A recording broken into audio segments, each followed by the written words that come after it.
whatever business you're in, you need an online presence to it. And the best way to do that is to come across as knowledgeable and interesting. I think that's the best way to do it.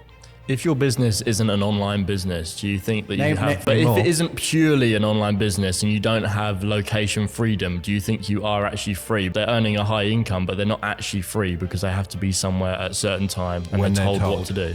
And very few people are actually free. And I'm saying very few, because everybody to a degree is owned by somebody, all the entertainers, all the footballers. And even, if you're a CEO, technically you're free, but if you're too free, your business fails. So everyone's to a degree is owned. But you've just said something that intrigued me. But you have to have.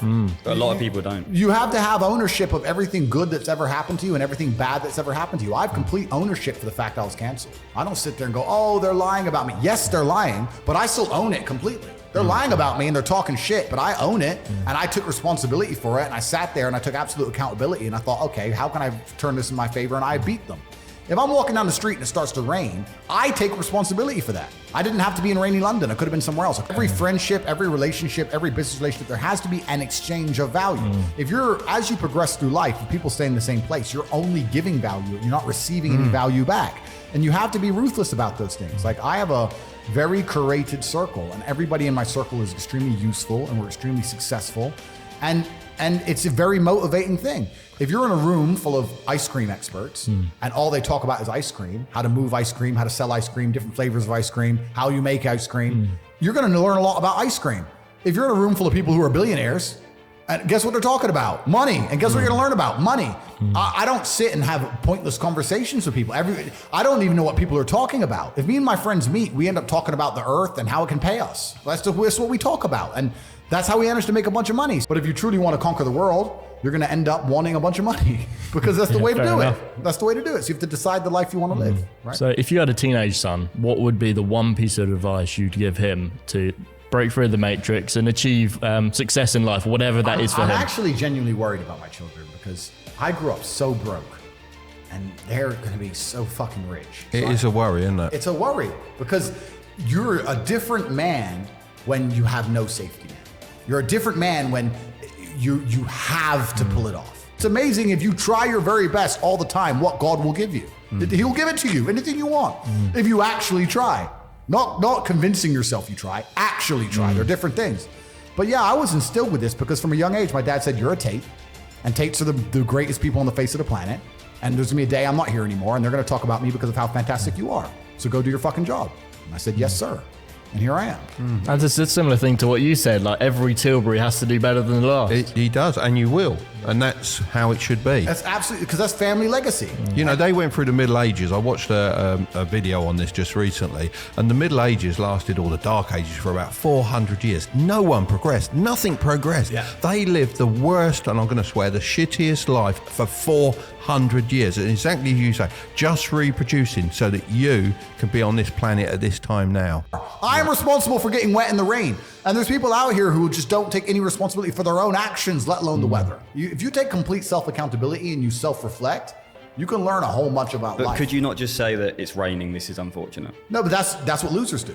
It's raining, I'm unlucky. I must got be- told. Yeah, I must be a loser. but that's what they'll say. I got wet because it rained, not my fault. Whereas I'll say I got wet because I did not prepare for the rain. Didn't check the app. I didn't check get an umbrella. Correct. Didn't wear the right clothing. Correct. You knew where you were. You were in England. It was going to rain. Correct. And I will punish myself for that, and I'll make sure it doesn't happen to me again. I don't have time for brokies. I don't have time for sad people. I don't have time for unlucky people. I don't have time for someone who's complaining. I don't have time for negativity. I don't have time. I'm so ruthless. If I knew a dude who always had a cold, I wouldn't talk to him. You're too sick. I don't like it. Yeah. My circle is winners. Everyone around me is a winner. No matter what bad happens in our lives, we win. And it's amazing to me that people understand that you are the sum of the 5 people you spend most time with. 100%. But then they don't curate their circle. No. They'll go, yeah, I understand that part. And then they'll still hang around with a bunch of fucking losers.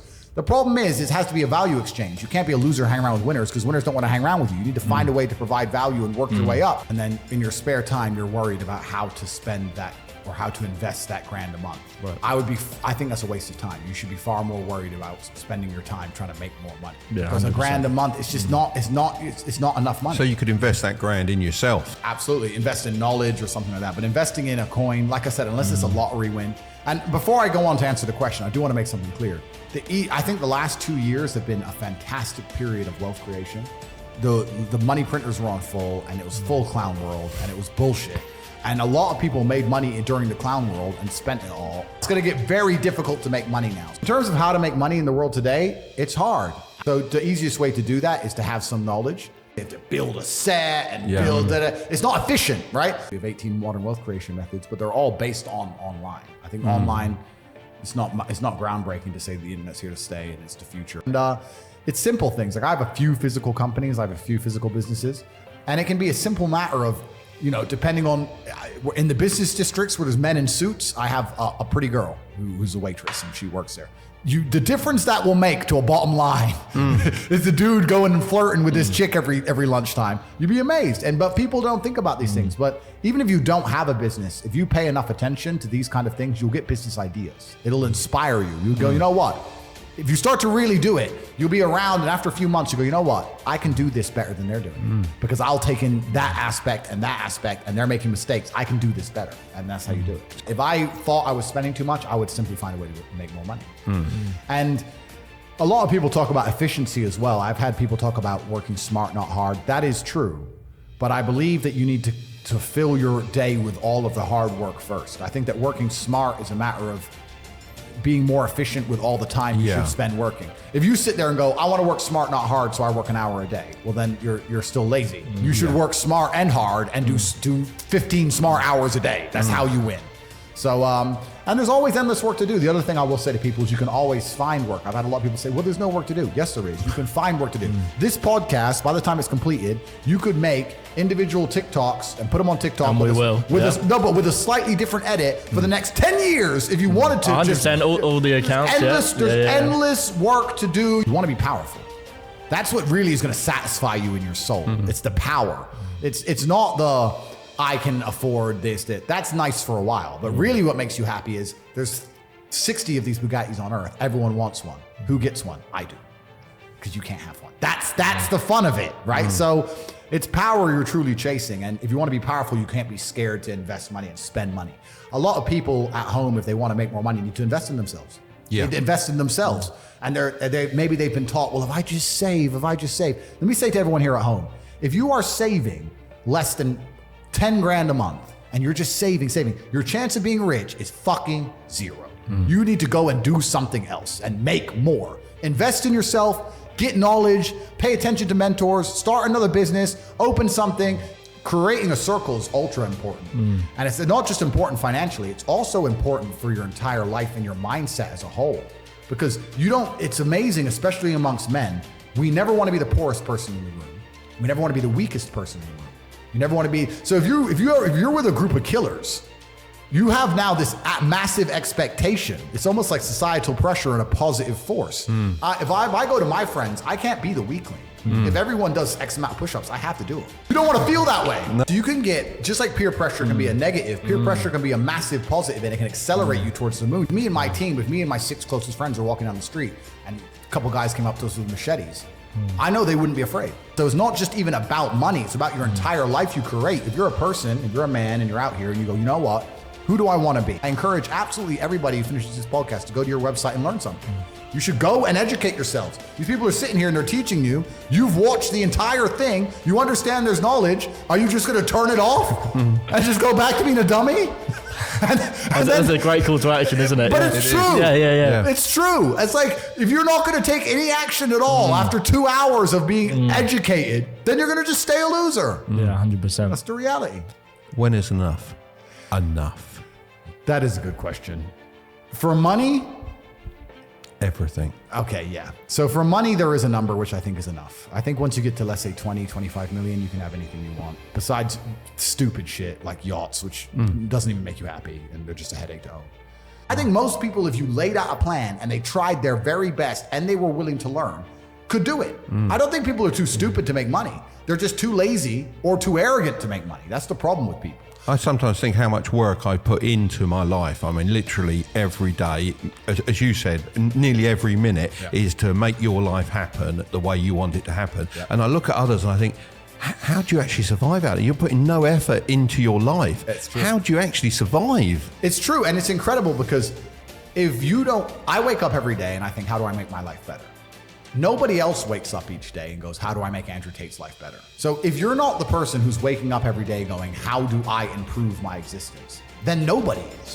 Nobody on the planet is considering improving your one spin on Earth. No one else cares. Nobody else cares. And he went from making $2,500 a month or $2,000 a month as a personal trainer to $15,000 a month without ever going in the gym. He only went to the gym for himself because he was selling information. So another thing I will say to people at home, and I've said this before, every single time I ever spend money, I pay attention to why I spend money. And that gives you a lot of information and a lot of knowledge when it comes to sales and marketing. If I go and I buy some clothes, I am conscious about why did I choose this store instead of that store or that store? What were they doing better? Correct. Is it the branding? Do I know them? Am I familiar with them? Is it because there was no line? Is it because they had a brighter sign? What was it? Oh, there's a line there. There's no line here. So in my physical businesses, which I have in Romania, I have this thing with the staff. I said, there can never be a line. Faster. Like, dude, I don't want, but it's just 3 people. No, there are people walking past who won't walk in because there's a line, because that's what I do.